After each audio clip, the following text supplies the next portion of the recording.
Hello, algebra students. Mr. Lawrence here, and today we're going to be learning how to factor quadratic trinomials when a does not equal 1. Alright, so first you need to make sure you know standard form of a quadratic expression. It looks like ax squared plus bx plus c, and you've seen this a lot. We've only factored ones where a is 1 so far, unless it was a perfect square trinomial. These problems I'm going to do right now are not perfect square trinomials, and a is not 1. Alright, so make sure you have that in your notes, standard form of quadratic expression. Alright, so number 1, here I have a quadratic trinomial. It's definitely not a perfect square trinomial, and a isn't 1. Well, if a was 1, the first thing I would do is list out the factors of 35. I would go 1, 35, 2 doesn't go in, 3 doesn't go in, 4 doesn't go in, 5 goes in 7 times, and 6 doesn't go in. I'm also going to list the factors of 6. Okay, got to list the factors of 6. Sorry, that 35 looked pretty bad, though, so I thought I would rewrite it. There we go. So I'm going to do 1 and 6, and 2 and 3. Now, I'm going to take one of the factors of 6, maybe I'll take the 1, and multiply it by one of the factors of 35. Maybe I'll do it by 35. I don't know, maybe by 5, maybe by 7. And I've got to multiply their factors. So if I'm going to do, say, 1 times 35, like that, then I'm forced to do 6 times 1. Okay, I'm forced to do that. You have to multiply their partners together. Now, what am I doing this for? Well, do you see how I have this plus sign highlighted? C is positive. I'm going to add those products, and I want to get 29. So obviously this 1 times 35 wouldn't be a good idea because I'm already over 29. So I want to take a factor from 6, multiply it by a factor of 35, multiply their partners, take those products, the answers to the multiplication problems, add them. Why am I adding? Because C is positive, to get positive 29. So, I think I see it. I think if I do 3 times 15, or 3 times 5, that's 15. I want a positive 15 there, right? And 2 times 7, that's 14. And I want it positive. Okay? So I've got the correct factor. So here's how this is going to break down.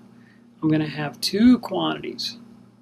The first term in each quantity will be the factors of 6x squared that I'm using. I'll use 2x and then 3x. And to make sure I don't make anything goofy, I'm going to make a big smile and a little smile. Why do you say that? Why do I do those? Well, look at this. This 2, the path to the 2 leads to the 7. The path of this 2x has to lead to a 7.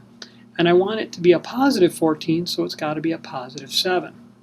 The 3 goes to the 5, so this 3x is going to go to the 5. I want a positive 15, and so I want a positive 5. And there we go. We just factored it. If you weren't sure, you could double distribute, and you should get 6x squared plus 29x plus 35. Okay, let's move on to problem number 2.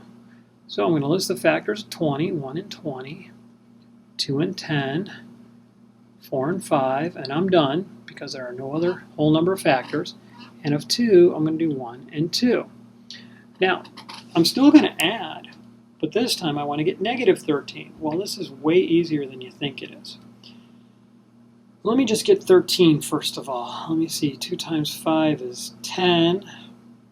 1 times 4, that'd be 14. I wonder if I have a silly mistake here in my setup. Let me see. -5 and okay.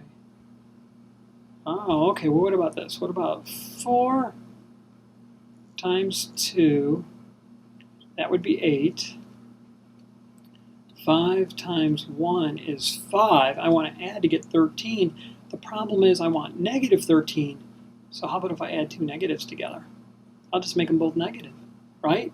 Because 2 negatives added together will make another negative, right? Negative 5 plus negative 8 is negative 13. Okay, so I'm going to break it up like this.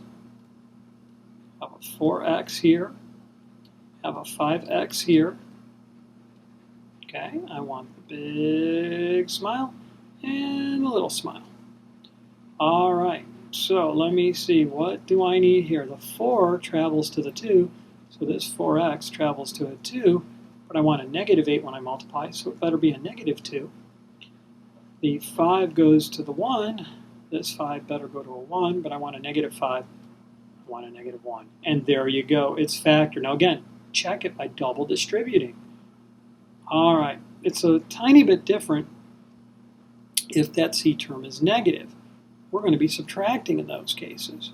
So, list the factors of 1 and 8, 2 and 4. There we go, there's the factors of 8. 15, 1 and 15, 3 and 5. Excuse me. So I need to get a positive 14 when I subtract. Why am I subtracting? Because C is negative. Hey, look at this. If I do 4 times 5, I'm going to get 20. 2 times 3 is 6. Do I want 6 minus 20? No, that'd be negative 14. I want 20 minus 6. So the 6 is going to be negative. So I almost have this factored. I'm going to have a 2x and then a 4x. I'll do the big smile and a little smile. Let's see, the 4 is traveling to the 5. 4 is going to travel to the 5. I want a positive 20, so I'll use a positive 5. The 2 travels to the 3. The 2x has to travel to a 3. And then I will make it a negative. And there we go. All right. One last example for you. I've got 1 and 5. And then 1 and 21. 3 and 7, and that's it. No other factors. I'm subtracting to get negative 32, so I'm going to have to get a pretty large number to start with. So how about 35? Yeah, 35 looks good. And then if I do 1 and 3, now 35 minus 3 is 32. Problem is I don't want 32, I want negative 32, so I'm going to do positive 3 minus 35, and there I have a negative 32. So I'm going to have an x and a 5x, just like that. Do the big smile, the little smile. 1 is going to 3, the 1x is going to a 3. It's a positive 3, right there. And the 5 goes to the 7, so the 5 has to go to the 7. I want a negative 35, so I want a negative 7. And there you go. That is it. All right, takes a little bit of practice to get good at it, and there is a little bit of guess and check involved. Okay, so that's it for the video. Mr. Lawrence signing off. Have a good night, everybody.